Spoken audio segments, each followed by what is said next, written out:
અને આજે જે ઐતિહાસિક જીત ન ભૂતો ન ભવિષ્યથી કદાચ કહેવું એ અતિશયોક્તિ ભલે લાગતી હોય, પણ આ રેકોર્ડ તોડવો અઘરો છે. ભવિષ્યમાં ક્યારેક તૂટે પણ ખરો, પણ ક્યારેય એ કંઈ કહેવાય નહીં. આ જ બાબતે આજે ચર્ચા કરવી છે. ભારતીય જનતા પાર્ટીમાંથી સાંસદ જુગલજી ઠાકોર અમારી સાથે જોડાયા છે, સાથે જ પ્રદેશ પ્રવક્તા અનિલભાઈ પટેલ પણ છે. કોંગ્રેસ પાર્ટીમાંથી હેમાંગભાઈ રાવલ મારી સાથે જોડાયા છે અને રાજકીય વિશ્લેષક અને વરિષ્ઠ પત્રકાર કૃષ્ણકાંત ઉનડકટ અમારી સાથે જોડાયા છે. આપ સૌનું સ્વાગત છે. અને સૌથી પહેલા તો જુગલજીભાઈ અને અનિલભાઈ, આપ બંનેને ખૂબ ખૂબ અભિનંદન. એક ઐતિહાસિક જીત અને જે બુલડોઝર આજે ગુજરાતની રાજનીતિમાં ફર્યું છે વિરોધી પાર્ટીઓ ઉપર. પણ આમાં જો જુગલજી સૌથી પહેલા વાત કરીએ તો કોને આમાં શ્રેય આપી શકાય? એકમાત્ર નરેન્દ્ર મોદી કે પછી કાર્યકર્તાઓ? કારણ કે ચૂંટણી લડાઈ છે માત્ર ને માત્ર નરેન્દ્ર મોદીના ચહેરા ઉપર, તો પીએમ મોદી શ્રેયના એકમાત્ર હકદાર.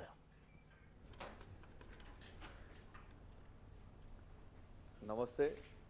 પહેલાં તો હું સંદેશ ન્યૂઝ ચેનલ નુપુરભાઈ અને સમગ્ર ગુજરાતની જનતાનો ખૂબ ખૂબ આભાર માનું છું કે જેમણે 27 વર્ષથી ભારતીય જનતા પાર્ટીનું શાસન ચાલતું હોય તો પણ એમણે અમારા ઉપર જે વિશ્વાસ મૂક્યો છે એ સતત અવિરત કામોનો અને જે વિકાસની ગાથા જે ચાલી રહી છે, માનનીય વડાપ્રધાન નરેન્દ્રભાઈ મોદી સાહેબે જે પ્રમાણેના વિકાસ માટેની જે વાત કરી હતી અને સમગ્ર અમારો અદનો કાર્યકર, પેજ પ્રમુખથી માંડીને બૂથનો કાર્યકરથી માંડીને અસંખ્ય અમારા લાખો કાર્યકરોએ જે મહેનત કરી એ ભારતીય જનતા પાર્ટી એક સક્ષમતા બતાવે છે. આવનારા સમયની અંદર જે પ્રમાણે ગુજરાતનો વિકાસ અવિરત વધતો રહે એના માટે અમે સતત પ્રયાસો કરતા રહીશું. ફરીથી આપના માધ્યમથી ગુજરાતની જનતાનો ખૂબ ખૂબ હૃદયથી આભાર માનું છું. અચ્છા જુગલજી, આમાં એક વસ્તુ બધાને આ જીત છે, ઐતિહાસિક જીત છે, પણ એ બધા વચ્ચે એક વસ્તુ ભૂલાઈ જાય છે. પહેલા બીજા તબક્કામાં બંનેમાં મતદાન ઓછું થયું હતું અને એ વખતે CR પાટીલ પ્રદેશ પ્રમુખે દાવો કર્યો હતો કે ભાઈ આ જે મતદાન થયું છે કોંગ્રેસ તરફી મતદાન થવાનું હતું, એ નથી થયું, ભારતીય જનતા પાર્ટીનું તો અકબંધ થયું છે. અને એ દાવો સાચો પડતો દેખાય છે. 100% એકદમ સાચી વાતચીત છે. અમારા પ્રદેશ અધ્યક્ષ માનનીય CR પાટીલ સાહેબે જ્યારે વાત કરી હતી અને કહ્યું હતું કે આ ઓછું જે મતદાન થયું છે એ મતદાન ભારતીય જનતા પાર્ટીના પક્ષમાં થયું છે, ત્યારે સામેવાળા પક્ષવાળા ખિલ્લી ઉડાવતા હતા, મસ્કરીઓ કરતા હતા. પરંતુ ગુજરાતની જનતા શાણી અને સમજુ છે અને એટલા માટે જ આજે જે જન આદેશ મળ્યો છે એ જન આદેશથી એમને ખબર પડી ગઈ છે કે ભારતીય જનતા પાર્ટી કેવી રીતે કામ કરી રહી હતી, પ્રજા વચ્ચે જઈને સતત પ્રજાના વચ્ચે રહેતી ભારતીય જનતા પાર્ટી. એટલા માટે જ જનતાએ ભરોસો મૂક્યો ભારતીય જનતા પાર્ટી ઉપર. બિલકુલ. અને હેમાંગભાઈ, આપની પ્રતિક્રિયા પણ મને આજે તો એ થાય છે કે હું પૂછું છું, કારણ કે માત્ર 17 બેઠક પર આટલી ભૂંડી હાલત તો ક્યારેય નથી થઈ. 1990માં 33 સુધી પહોંચ્યા હતા, પણ આજે તો હવે કારણો જો ગણાવવા બેસો તો શું ગણાવી શકશો? ના, બિલકુલ. સૌપ્રથમ તો હું અહીંયા સંદેશ ન્યૂઝના માધ્યમથી મારા સાથી વડીલ એવા અનિલભાઈને હું ખૂબ ખૂબ અભિનંદન આપીશ.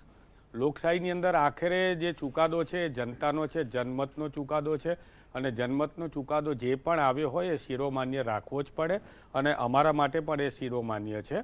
પરંતુ સાથે સાથે મારે એ કહેવું છે કે જ્યારે જીત આવતી હોય છે ત્યારે કોઈ પણ બાજુ જીત આવતી હોય છે ત્યારે તમે ઘણી બધી ભૂલો હોય છે ને એ પણ દબાઈ જતી હોય છે.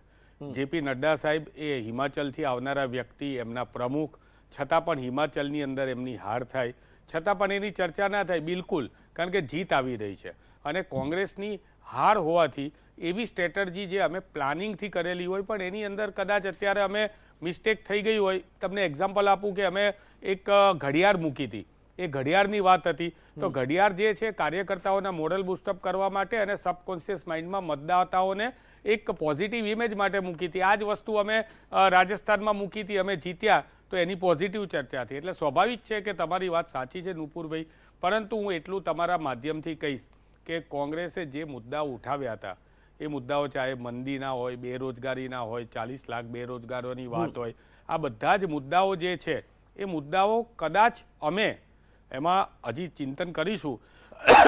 આ મુદ્દાઓ તો છે જ, કદાચ અમે લોકો સુધી, લોકો સમક્ષ એને પહોંચાડવામાં થોડા ઊણા ઉતર્યા હોય એવું હું મારું પર્સનલ આકલન માનું છું. તો ભવિષ્યમાં કોંગ્રેસ છે એક આંદોલન છે ફિનિક્સ પંખીની જેમ અમે ફરીથી ઊભા થઈશું. એટલે સાહેબ અમારા આ વાત કાર્યકર્તાઓ જે આમ છે, તો હેમાંગભાઈ હા. આ વાત છે ને ઘણા લાંબા સમયથી હું જ્યારથી જર્નાલિઝમમાં આવ્યો, એન્કરિંગ કરતો થયો ત્યારથી આ વાત હું સાંભળું છું. એટલે લગભગ 3 ચૂંટણીથી તો હું સાંભળું છું આ વસ્તુ કે ફિનિક્સની જેમ ઊભા થઈશું, પણ હજી થયું નથી. પણ ખેર આગળ આવું છું એ બાબતે. અને પરિવર્તન ઘડિયાળની પણ આપણે વાત કરી, મોરલ બુસ્ટરની વાત કરી, એના ઉપર પણ આગળ આવીએ. પણ જુગલજી, આ મોંઘવારી, બેરોજગારી, આ તે એ બધી વાત છે, જ્યારે પેટ્રોલ પંપ પર જઈએ તો એ તો કોંગ્રેસ ઉઠાવે કે ના ઉઠાવે જનતા ખુદ અનુભવતી મુદ્દા છે. પેટ્રોલ પંપ ઉપર બી જઈએ ત્યારે લોકોને સાંભળીએ છીએ, હા 93 રૂપિયા, બોલો અચ્છે દિન આ ગઈ. લોકો આવું કહેતા મેં સાંભળેલા છે પ્રત્યક્ષ, અને તમે પણ સાંભળ્યા હશે. પણ તેમ છતાં આ ચૂંટણીમાં એ મુદ્દા અસર ન કરી ગયા, એનું કારણ શું જુઓ છો? જો આમાં કેવું છે કે જે પ્રમાણેની ભારતીય જનતા પાર્ટી સતત પ્રજા વચ્ચે રહેતી હોય છે ને, મોંઘવારીની વાતચીત જે કોંગ્રેસ ઉઠાઈ રહી છે એની અંદર એમણે અમુક મુદ્દાઓ છોડી દીધા છે. કે આજે જે પ્રમાણેના જે યુદ્ધો ચાલી રહ્યા છે એની અંદર ક્રૂડના ભાવ અપડાઉન થયા છે. એમની સરકાર જ, મારા મિત્ર કોંગ્રેસના મિત્ર કહી રહ્યા હતા, એમને રાજસ્થાનની અંદર પેટ્રોલ ડીઝલના શું ભાવ છે. આજે જો કે આ વિષય ઉપર આપણે ચર્ચા કરવાની જરૂરિયાત નથી. મને એવું લાગે છે કે કોંગ્રેસને આત્મમંથન કરવાની જે વાતચીત એ કરે છે એના કરતે પહેલાં તો એમના જેટલા પણ જે એમને અંદર હરાવવાવાળા જે છે ને એમના માટે એમને ચિંતન કરવું જોઈએ. કારણ કે એમને અહીંયા બેસી અને એ ચિંતન ને મંથન કરવાની નુપુરભાઈ જ્યારે વાતચીત કરે છે, મને ખ્યાલ છે કે સ્વરાજની ચૂંટણીઓ હોય, લોકસભાની 26 સીટો આવી હોય, કે આજની તારીખની અંદર તમે જુઓ કે આ બમ્પર જીત, આ બધી જ વસ્તુ શું બતાવે છે કે ગુજરાતની જનતા સાણી અને સમજુ છે, એટલા માટે ભારતીય જનતા પાર્ટીને મત આપે છે. ગુજરાતની પ્રજા શાણી સમજુ ભારતીય જનતા હિમાચલની પાર્ટી. નથી. હા હેમાંગભાઈ, એટલે હિમાચલની પ્રજા સાણી અને સમજુ નથી, મને લાગે છે ગુજરાતની પ્રજા જ સાણી અને સમજુ છે. દિલ્હીની પ્રજા સાણી ને સમજુ નથી એવું મને લાગી રહ્યું છે અત્યારે જે રીતે. હું તો એટલું જ કહું છું, પ્રજા દરેક છે, આખા દેશની પ્રજા છે, શાણી અને સમજુ પ્રજા છે. પ્રજાએ મત આપ્યો હશે. અમે કોંગ્રેસે વિરોધ કરવામાં સક્ષમતાથી અમે વિરોધ કર્યો છે, અમારું 100% આપ્યું છે.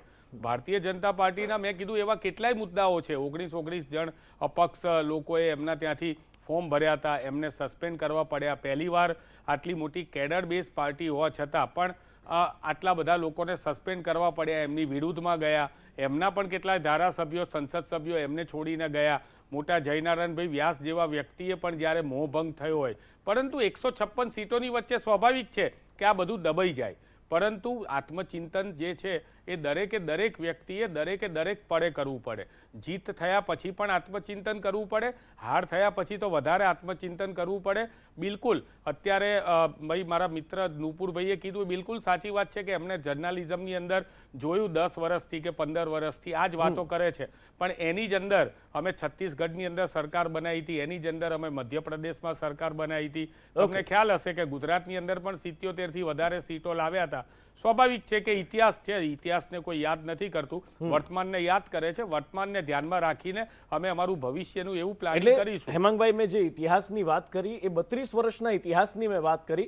હું જર્નાલિઝમમાં આવ્યો ત્યારથી મેં 15 વર્ષની આ વાત કરી. બાકી 32 વર્ષના ઇતિહાસની પણ જોડે આમાં વાત થઈ જ ગઈ કે ફિનિક્સની જેમ. પણ ખેર એમાં આગળ આવીએ. પણ જુગલજી, આજથી ખાલી 6 મહિના પાછળ જઈએ તો કોઈ કદાચ વિચારી પણ ના શકે કે 150+ સીટ તો ઠીક છે, ભારતીય જનતા પાર્ટીની 3 આંકડામાં સીટ આવે એ પણ કલ્પના ના કરી શકે. કારણ કે 22-23 આંદોલનો ચાલતા હોય રાજ્ય સરકારની સામે, ક્યાંય કોઈ બાહીઓ ચડાવીને બેઠું હોય અને ઘણી બધી માંગણીઓ થતી હોય, ઘણી બધી વાતો ચાલતી હોય, ઘણો બધો વિરોધ થતો હોય, ને એ બધાની વચ્ચે એ આંદોલનોની કમિટી પણ બની, એની પણ કોઈ અસર જોવા ના મળતી હોય, અને પછી એ આંદોલનોથી આગળ વધીને કામ થતું જાય અને 156 સીટો કદાચ 6 મહિના પહેલા અને 6 મહિના પછી આજનો આ સિનારીઓ, આટલું પરિવર્તન પાર્ટી લાવી કેવી રીતે?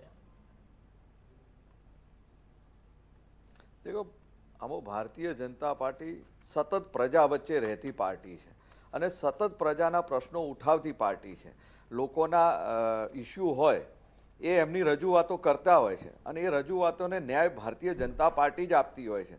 મારા મિત્ર કહી રહ્યા હતા, હિમાચલની વાત કરી, દિલ્હીની વાતચીત કરી. આપે સમજવાની જરૂરિયાત છે કે આપ કઈ જગ્યાએ છો. અમારી ચિંતા કરતા તમે તમારી ચિંતા કરો, તમે કઈ જગ્યાએ છો. અને દરેક રાજ્યના અલગ અલગ પ્રશ્નો હોય છે, એના માટે તમારે મંથન કરવાની તમારે જરૂરિયાત છે. તમે ફક્ત ને ફક્ત ટીવીની સામે દેખાતા હો છો, પ્રજા વચ્ચે નથી દેખાતા હોતા. આ તમારે આત્મ અવલોકન કરવાની જરૂરિયાત છે. અને મારી ખાસ વિનંતી છે કે જે પ્રમાણે ભારતીય જનતા પાર્ટીના દરેકે દરેક કાર્યકર, આજે તમે જુઓ કે માનનીય વડાપ્રધાન નરેન્દ્રભાઈ મોદી સાહેબ સતત ગુજરાતના પ્રવાસે, માનનીય અમિતભાઈ શાહ સાહેબ, જેપી નડ્ડાજી અને અમારા કેન્દ્રીય મંત્રી અને સાથે સાથે ગુજરાતના અસંખ્ય અમારા લાખો કાર્યકરો પ્રજા વચ્ચે રહ્યા. એટલા માટે આ જીત અમને મળી છે અને એના માટે અમે પ્રજાનો આભાર પણ માનીએ છીએ.